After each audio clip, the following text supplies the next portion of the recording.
So 9:30 on Box Day morning, secretary rings me and he says, look, I think the pitch is okay, but the chairman's rolled in and he says he's not happy and he won't open the gates until you say we're definitely playing.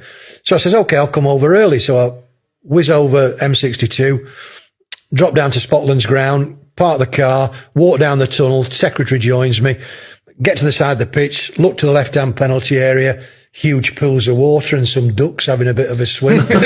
Not promising. Look to the right-hand penalty area, large sheets of ice, more ducks having a skate. Secretary says, what do you think? I said, I think we'll come back in April on a nice spring evening because you can't play on this. We said, look, I'm ever so sorry that we had to put the balloon down 24 hours before we wanted to. Weather's beaten us. He said, I totally agree, Kev. We can't play on this. I'll let the press know we're off and we'll see you when we get it rearranged. I said, fine. So I turned to go back up the tunnel. Blocking my path is a little fella about 5'10", brown smock, flat cap. I said, excuse me. He says, are that referee? I said, yes, who are you? He said, I'm the pie man. I said, you what? He says, I am the Rochdale pie man. He said, did you notice a white transit van in the car park when you came in? I said, yeah, I did. Why? He says, do you know what's in it? I said, I haven't got a clue. He says, in my van in the car park, I've got 5,500 meat and potato pies. Rumour has it you've just called this fucking game off. I said, you can't play football on here. He says, do you realise I've got a wife and 4 kids to support? I says, well, they're not hungry for a few days. And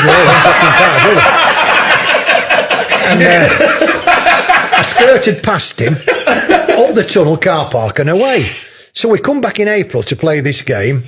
Lovely spring evening. Get back in the dressing room. Just getting ready. Knock on the door. It's him. Stood there. Brown cap, flat cap, all the job lot. He says, does they remember me, ref? Oh, I said, how could I ever? Come on in. He says, no hard feelings about Boxing Day. I said, no, I had a job to do. One of those things. He said, right.